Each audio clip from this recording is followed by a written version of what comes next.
সাবেক সচিব এএমএম নাসির উদ্দিনকে প্রধান নির্বাচন কমিশনার করে ৫ সদস্যের নতুন নির্বাচন কমিশন গঠন করেছেন রাষ্ট্রপতি। নতুন প্রধান নির্বাচন কমিশনার বলেছেন, অবাধ, সুষ্ঠু এবং গ্রহণযোগ্য নির্বাচনের জন্য যা যা করা দরকার তা করবেন তিনি। আরো জানাচ্ছেন নিয়াজ মোর্শেদ।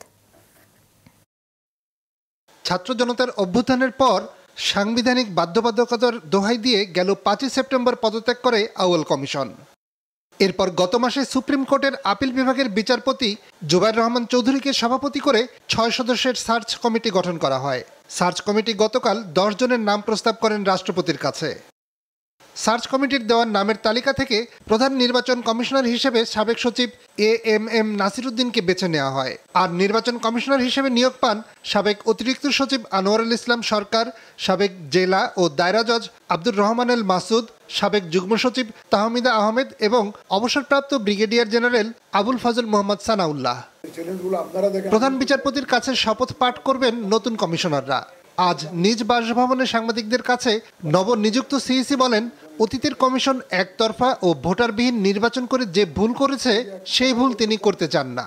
সবথেকে বড় চ্যালেঞ্জ হচ্ছে ভোটারকে নির্বিঘ্নে তার পছন্দের প্রার্থীকে ভোটদান করার যে একটা ব্যবস্থা করা, এটা সবথেকে বড় চ্যালেঞ্জ। সেটা আমরা করতে চাই, free, fair and credible election.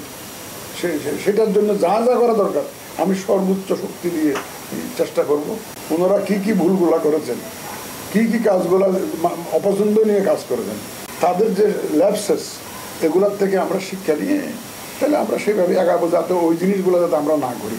আগামী সংসদ নির্বাচনে সব দলের অংশগ্রহণের সুযোগ থাকবে কিনা এমন প্রশ্নে বলেন, এ নিয়ে ওঠা বিতর্কের সমাধান হবে।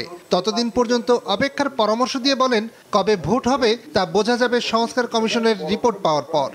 একটা দল নিয়ে একটু কথাবার্তা হচ্ছে, বিতর্ক হচ্ছে, ওটা নিয়ে আমি মন্তব্য এখন করতে চাই না। It is premature for me. এটা যখন সময় আসবে, ইলেকশনের সময় আসবে, আপনারাও দেখবেন, আমিও দেখবো, এভরিবডি উইল সি যে তখন কি দাঁড়ায় তাদের বিষয়ে। কিন্তু আমরা তো চাইবো যে সবাই নিয়ে ইলেকশন করতে। নিয়াজ মোর্শেদ, মাছরাঙা সংবাদ, ঢাকা।